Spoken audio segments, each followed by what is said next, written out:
Hello everyone, আসসালামু আলাইকুম। তো তোমরা সবাই কেমন আছো? আশা করি সবাই ভালো আছো। তো চলো আজকে আমি রান্না করব মাছের ঝাল। এখানে মাছগুলোকে আমি ভালো করে ধুয়ে নিয়েছি, তাতে লবণ হলুদ দিয়ে আমি আস্তে আস্তে ভালো করে মেখে নেব। তারপর মেখে নিয়ে আমি 5 মিনিট মতো রেস্টে রাখবো।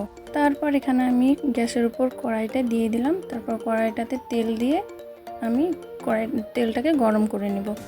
তেলটা গরম হয়ে গেলে মাছগুলোকে আস্তে আস্তে দিয়ে দেব।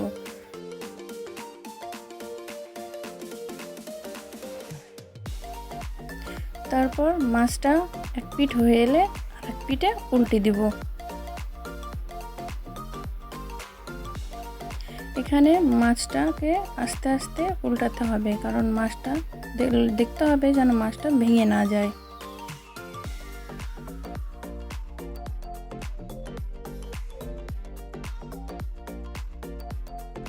তো এখানে মাছটা আমার উল্টানো হয়ে গেছে। তারপর আমি মাছের জন্য মশলা বানাবো। তো মাছের মশলা বানাতে অল্প আদা কুচি, অল্প রসুন কুচি আর 2টো মিডিয়াম সাইজের পেঁয়াজ কুচি আর 4টে কাঁচা লঙ্কা, তাতে অল্প জল দিয়ে আমি পেস্টটা বানিয়ে নেব। তারপর এখানে দেখো মাছগুলো আমার ভাজা হয়ে গেছে, তাই মাছগুলোকে এবার আমি তুলে নিচ্ছি। তারপর আবার সেই তেলে আমি আরও যে মাছগুলো ছিল ওই মাছগুলোকে ভেজে নিব। এখানে একে একে আবার ওই মাছগুলো দিয়ে দিচ্ছি। তারপর দেখো ভাজা হয়ে গেছে, মাছগুলোকে তুলে নিলাম।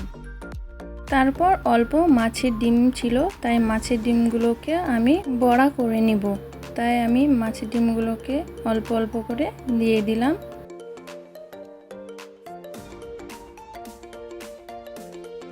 এবার মাছের বড়াগুলোকে উল্টে দিচ্ছি। দেখো এবার বড়াগুলো আমার হয়ে গেছে, তাই ওইগুলোকে তুলে নিলাম।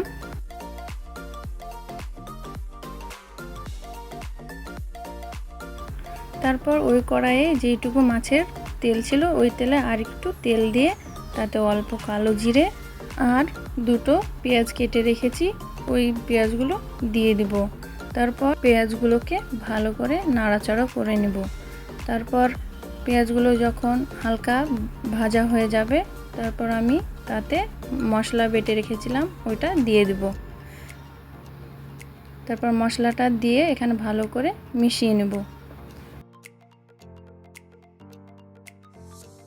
মশলাটা ভালো করে মিশিয়ে নিয়ে তাতে 1 চামচ হলুদ গুঁড়ো, 1 চামচ লঙ্কা গুঁড়ো আর হাফ চামচ ধনে গুঁড়ো আর 1 চামচ লবণ, এই গুঁড়ো মশলাগুলোকে ভালো করে মিশিয়ে নেব।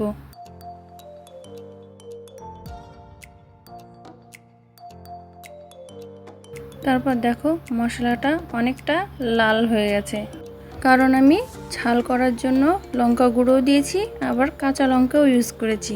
তো তোমরা যদি বেশি ঝাল পছন্দ না করো তো তোমরা ঝালের পরিমাণটা কমিয়ে দিবে। তারপর আমি এখানে জল অ্যাড করে দিলাম, তাই জলটাকে ভালো করে মশলার সঙ্গে মিশিয়ে নিচ্ছি। মিশিয়ে তারপর যখন দেখব যে ঝোলটা ভালোভাবে ফুটে আসবে, তখন মাছগুলোকে দিয়ে দেব।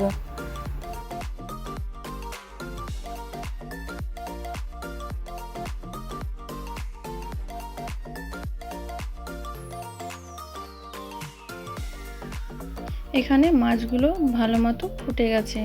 আমি আরও 2 মিনিট এভাবেই ভালো করে ফুটিয়ে নিয়ে যখন দেখব কি তেল ছেড়ে আসছে, তখন আমি জিরে গুঁড়ো ইউজ করব। দেখো অনেকটাই তেল বেরিয়ে গেছে, এবার আমি জিরে গুঁড়োটা দিয়ে দিলাম।